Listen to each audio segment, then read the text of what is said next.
Chega mais nação, seja muito bem-vindos mais uma vez ao nosso canal. Então, se você não já deixe seu like, se inscreva, ativa o sino. Vamos para mais um corte. 3 rodadas do final, dizendo que o título está muito próximo de uma das duas equipes. Eu, sinceramente, achava que essa diferença não seria de 4 pontos a 3 rodadas do final. E é claro que não está decidido, né? Por mais que nunca isso tenha acontecido na história do Campeonato Brasileiro de Pontos Corridos. Jamais uma equipe que abriu 4 pontos para o vice colocado a 3 rodadas do fim, essa equipe levou a reviravolta. Isso nunca aconteceu.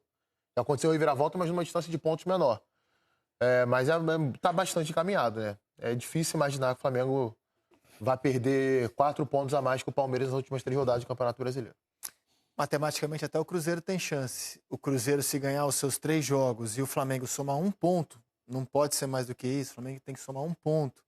Nos 3 jogos que tem, até o Cruzeiro respira. Chance, todos têm. Mas na prática, né, com 4 pontos, restando 3 rodadas, e o momento, né, com o principal perseguidor vindo de 4 partidas sem vitória e há mais de 5 horas sem marcar um gol, você imagina um outro desfecho, Lédio? Você que é um cara cauteloso, a experiência lhe ensinou a necessária cautela para analisar futebol. Você imagina um outro desfecho, Lédio Carmona, que não o campeonato encaminhado para o líder? Bem-vindo à seleção. Boa tarde, Rizek. Boa tarde, PC, Coutinho. Eu poderia ter um apelido de linha de 5, né? Estou sempre uma linha de 5. Mais 3 volantes. Estou dizendo encaminhado. Ninguém aqui decretou que acabou o campeonato. Mas está encaminhado. Mas está no ritmo, num tic-tac aí. Tá. Bom, tic-tac bom.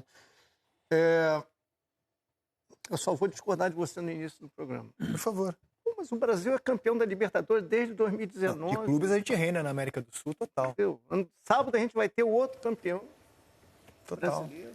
Então, as seleções, aí é outra questão. Mas nossos clubes têm uruguaios, chilenos, paraguaios, são seleções sul-americanas, né? O que não ganha são as seleções do país. O que representam o futebol brasileiro, né? O Flamengo ou o Palmeiras, se forem campeões, são verdadeiras seleções aqui do continente, né? Agora, sobre o Campeonato Brasileiro, eu não posso discordar do técnico do Palmeiras. Se o técnico do Palmeiras diz que o campeonato está entregue, então o que mais eu vou debater sobre o Campeonato Brasileiro? Que o Flamengo está com as 2 mãos na taça. Quando o técnico do principal concorrente do Flamengo vai para coletivo, que é um ótimo treinador, faz um ótimo trabalho, mas não deu certo nessa reta final, e diz que o campeonato está entregue. E não pareceu blefe, né? Não pareceu blefe. Eu acho que não foi blefe.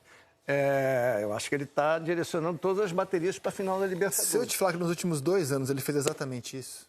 Eu acho que ele o Abel mais antes, né? Eu posso ter feito. Só que nos últimos 2 anos, essa altura, né, o time dele não estava jogando essa bola no Brasileiro. É o modus operandi do Abel.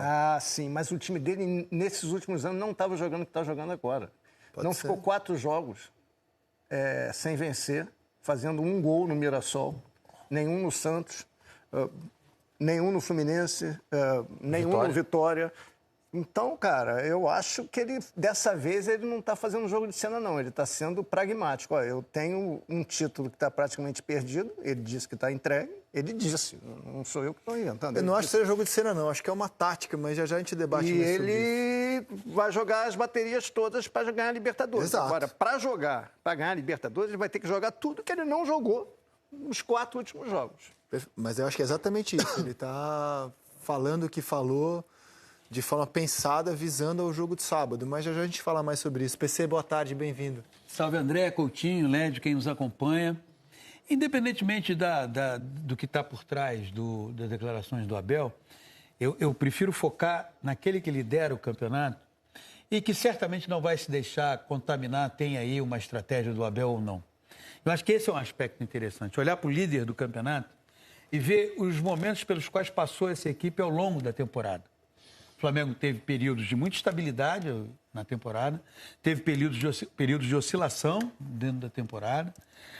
Na principal competição para os clubes brasileiros, tanto do ponto de vista técnico quanto do ponto de vista financeiro, que foi a Copa do Mundo de Clubes, o Flamengo teve uma participação animadora para o seu torcedor, não foi uma participação decepcionante, não foi uma participação frustrante. E se hoje o Flamengo desfruta dessa posição, que ela é vantajosa, são 4 pontos, ela é resultado desse trabalho do Flamengo, desse desempenho do Flamengo, e ali no telão está não apenas o melhor jogador do campeonato, não apenas o melhor jogador do futebol brasileiro, mas o melhor jogador do continente, que é o Arrascaeta.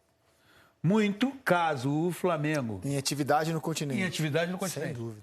Muito caso o Flamengo amanhã, com a combinação de resultados, oficialize a conquista do título brasileiro.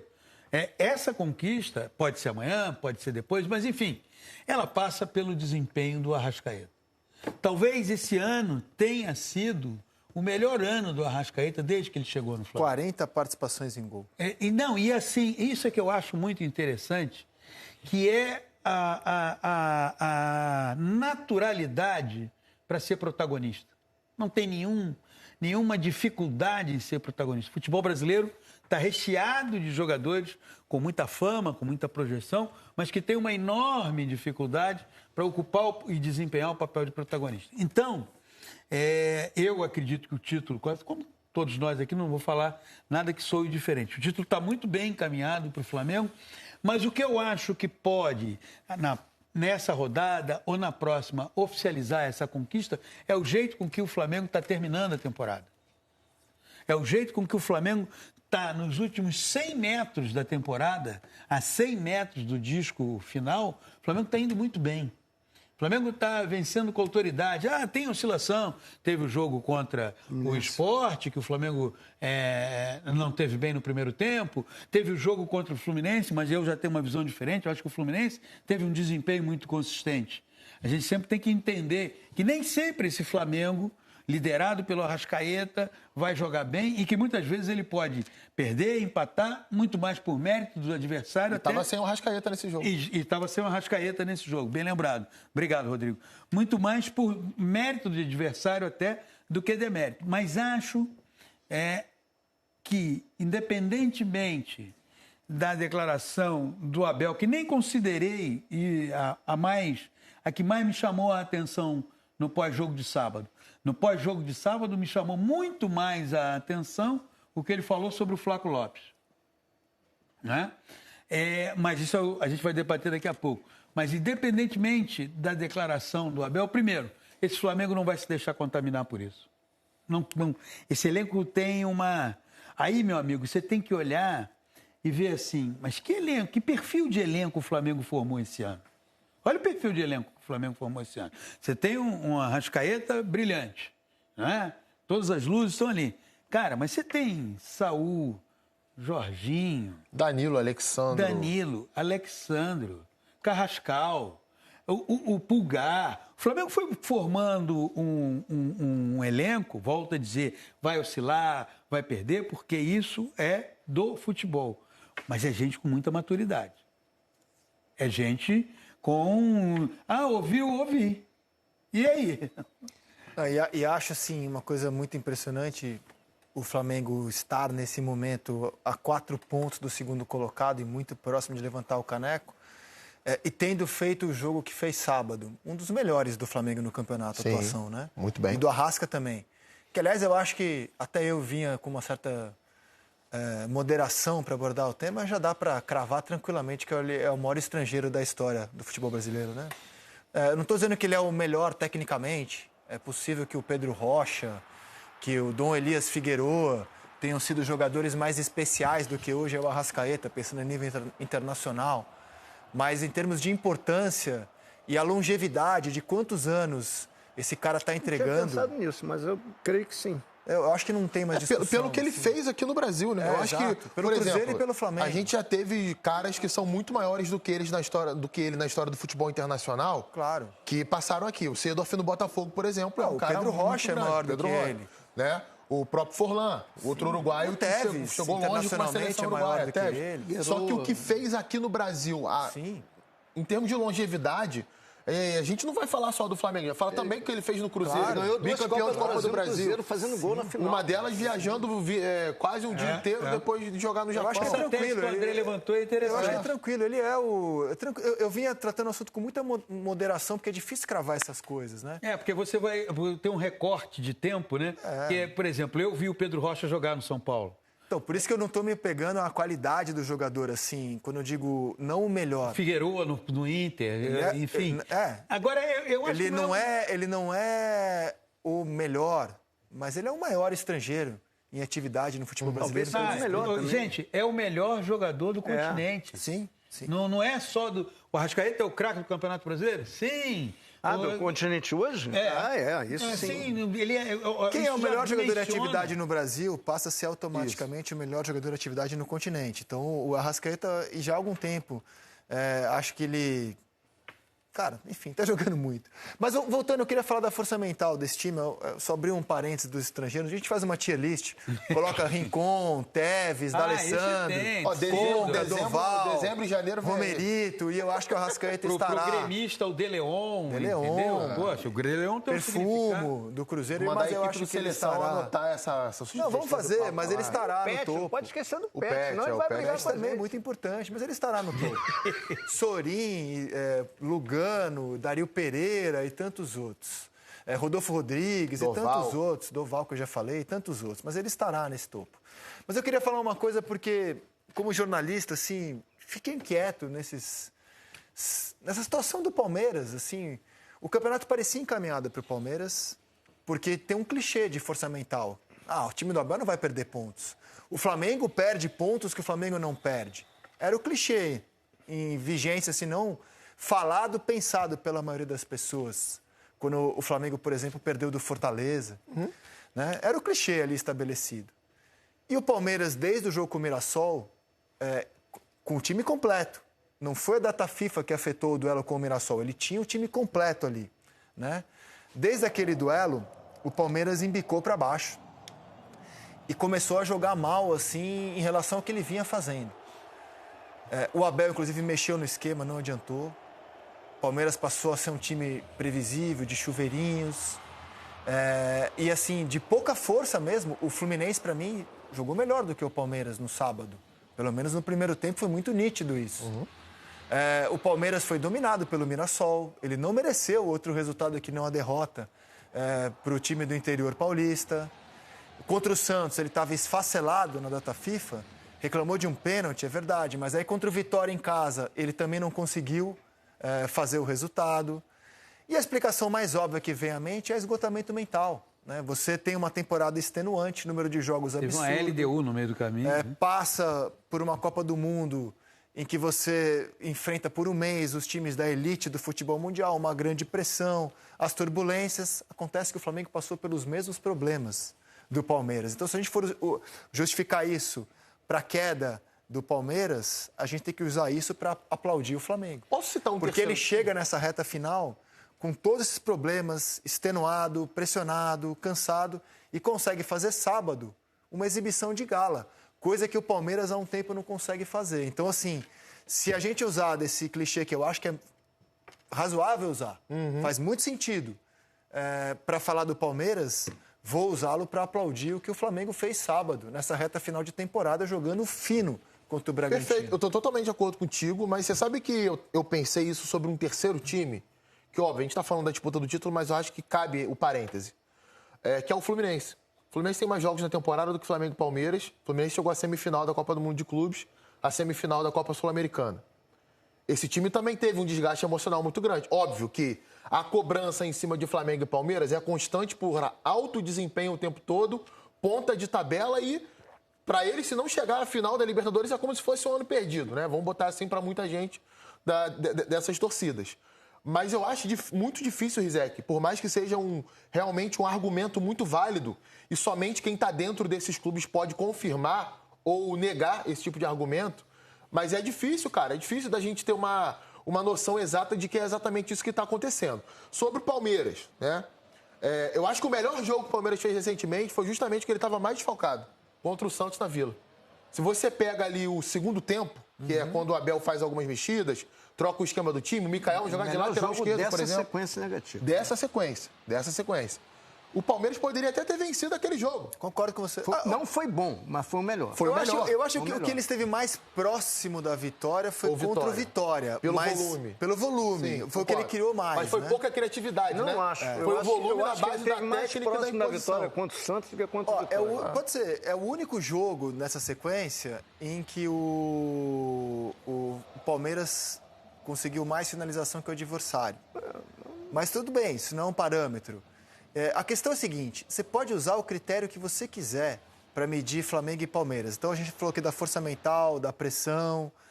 E a arbitragem? O Palmeiras contra o Santos, para mim, por exemplo, teve um pênalti claríssimo não marcado. Para mim também. Eu posso responder que o Flamengo também teve contra o Fluminense um pênalti claríssimo não marcado, né, Bruno Henrique? Também. Então, assim, os dois times têm os mesmos problemas. Mas o Palmeiras teve a lesão do Evangelista. O Flamengo perdeu o Pedro. Não, perdeu o Léo Ortiz está há um mês. Exato. Não, estou dizendo assim, que assim, os dois times... mas lá atrás perdeu o Paulinho. O Jorginho estava fora do time aí, gente. Os dois passam pelos mesmos obstáculos. E o Flamengo chega em Campeonato Brasileiro. A final de sábado, cara, 90 minutos, qualquer coisa pode acontecer. Estou falando que nessa maratona que é o Campeonato Brasileiro, o Flamengo conseguiu derrubar esses clichês todos que a gente costumava atribuir ao Palmeiras da força mental. E sobre o Abel, eu queria mostrar para vocês que o que ele falou sábado é o modus operandi.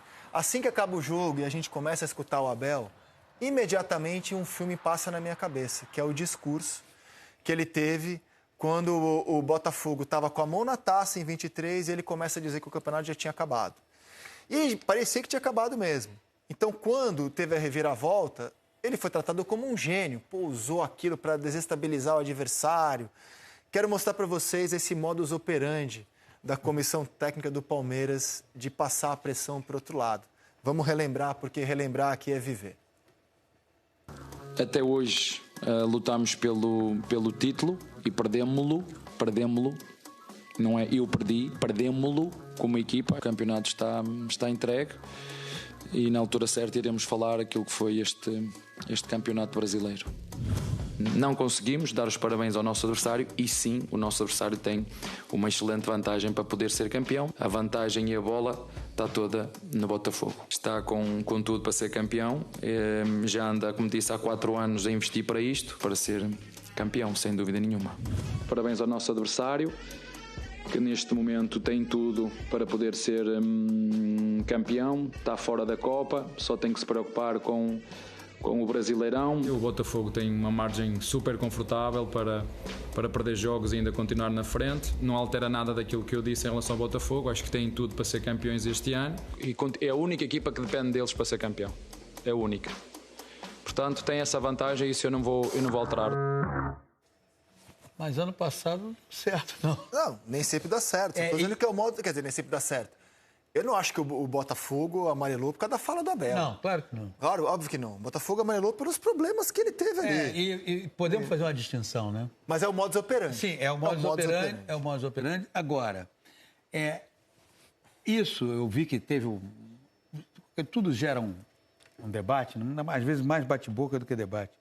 Mas isso em nada reflete no Flamengo. Primeiro que o Flamengo é uma equipe acostumada, diferentemente daquele Botafogo em 23, que é diferente do Botafogo de 24. O Flamengo é uma equipe acostumada a vencer. O Flamengo é uma equipe acostumada a decidir. O Flamengo trabalha para isso. E quando você trabalha para vencer, você trabalha para disputar e vencer, você não se deixa envolver muito sobre coisas externas, sobre coisas que não fazem parte do seu ambiente. Por isso que eu disse agora há pouco sobre o perfil do elenco que o Flamengo montou nessa temporada. É muito jogador com vivência suficiente no futebol para não se deixar contaminar ou contagiar com esse discurso do Abel, que você tem toda a razão, é um modus operandi. Não é? É uma coisa recorrente da parte dele, de tirar, digamos, a responsabilidade do Palmeiras e transferir. Mas no caso do Flamengo, em especial, isso não pega. Sinceramente, eu não creio que pegue. Você sabe que isso foi uma coisa muito repetida nos tropeços do Flamengo nessa reta final de Brasileiro, né? De que aquele papo que é antigo, que o time escolhe jogo. Entrou desconcentrado, entrou achando que ia ganhar a qualquer momento. Assim, eu acho que em algum momento, todas as equipes do mundo, elas podem sofrer com isso. Porque você sabe que você é melhor que o adversário e você vai acabar relaxando em algum momento. Humano, né? A questão para mim é, de que maneira a gente pode cravar que isso realmente aconteceu? Não existe nada, pelo menos eu, no meu trabalho como comentarista, eu tento não me basear nisso. Porque eu não tenho nenhuma ferramenta que me faz fundamentar a minha opinião. Enfim, respeito todo mundo, mas eu não tento ir por esse caminho. Cara, eu acho essa questão do psicológico... Repara como o Flamengo se classificou contra Estudiantes. Nos pênaltis, na Argentina, abalou o psicológico. Depois de jogar mal. Depois de jogar mal. Uma disputa de pênaltis terrível, tensa, fora de casa. Depois vai jogar contra o Racing. O Rossi é o principal jogador a menos desde os 10 minutos. O Flamengo não passou por pressão psicológica. Ganhou do Palmeiras fora de casa. Ou seja, a questão do Palmeiras é técnica. O Palmeiras está jogando mal, muito mal. Jogos primários. Você pode até argumentar que é porque há um esgotamento, cara, que o corpo não obedece à mente. Só que o Flamengo tem o mérito, se isso for verdade, de ter superado esse esgotamento. Chega nesse momento do campeonato, da temporada, quase todo mundo está com esgotamento. Até quem está embaixo. Até a gente. Não, com certeza, mas a gente não está na pauta. Mas isso é uma outra discussão. A gente pode até fazer um programa especial sobre isso. Agora, E eu fiquei sabendo, Led, que amanhã acaba o Mercúrio retrógrado. Amanhã vai melhorar. Você vai acordar levinho amanhã. Eu estou sempre na pressão. Agora é o seguinte, cara. Pressão tem para todo mundo. O Vasco não está na pressão? Tá. O Vitória não está na pressão? Então, Lédio, é por isso que, só para corroborar o que você está falando, não te chamou a atenção que ele falou do Flaco? Sim. Para mim foi a coisa... Não é a primeira vez, hein? Para mim foi a coisa mais emblemática. Ele não está a fazer o que é pedido. Vou aqui dizer, não separei, mas assim, acho que vocês vão lembrar de memória. É outro modus operandi do Abel, com o Flaco. Isso. Ele sempre provocou o Flaco publicamente. Desde que o Flaco chegou, ele falou, Flaco junto com outro argentino que veio, que agora está no... Merentiel. Não estão preparados ainda, tem que dar tempo. Criticava publicamente o Flaco. Você lembra que ele chegou a falar que o Flaco não parecia argentino? Exato, não que tinha faltava sangue. Garra a ele. Isso. Mas então, isso aí eu acho também o modus operandi. Isso e aí eu legal, acho que o Abel, nesse caso, eu acho que o Abel detectou, estou especulando, que o Flaco reage bem a esse tipo de coisa e está cutucando o Flaco. Eu acho que a cutucada foi pública. Mas então, ele sempre cutucou o Flaco publicamente e o Flaco responde. Verdade. E o Flaco responde. Isso eu acho... Então eu acho, como assim eu tenho o Abel em alta conta como estrategista, né, esse modus operandi dele, na minha opinião, na minha interpretação, é você mirar para o cenário em que, de fato, o Campeonato Brasileiro está encaminhado, não quer dizer que está vencido. E você tentar falar para o seu elenco que, vamos respirar um pouco de brasileiro. Tira a pressão, né? Não vamos nos cobrar tanto em algo que está muito difícil e vamos tentar olhar para aquilo que está meio a meio, que é sábado. É muito válida essa estratégia. Né? Eu acho que é realmente algo nesse sentido. É um ponto que eu concordo.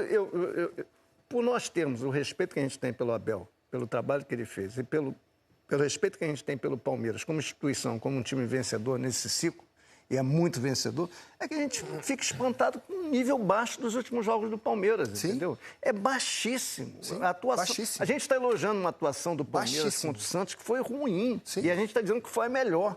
Se essa foi a melhor, imagina as outras. Eu não vi o jogo contra o Fluminense, que eu estava comentando o jogo do Flamengo. Esse jogo eu não vou nem me aprofundar. Jogou mal. No mesmo horário. O jogo contra o Vitória, eu estava em casa, eu fiquei vendo o jogo.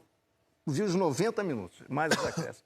Eu fiquei espantado. Falei, não é possível que o Palmeiras vai jogar só isso hoje, cara. E de clube lá de baixo. E o Palmeiras é lá de cima há alguns anos. Tem um detalhe, antes do jogo com o Mirassol, se a gente pegar ali o que os times estavam jogando, esquece o resultado, os times estavam jogando. Até o jogo com o Mirassol, o Palmeiras estava jogando melhor que o Flamengo. O Palmeiras vinha num momento ali ponderado pela e era um momento que já estava durando uns 2 meses, né?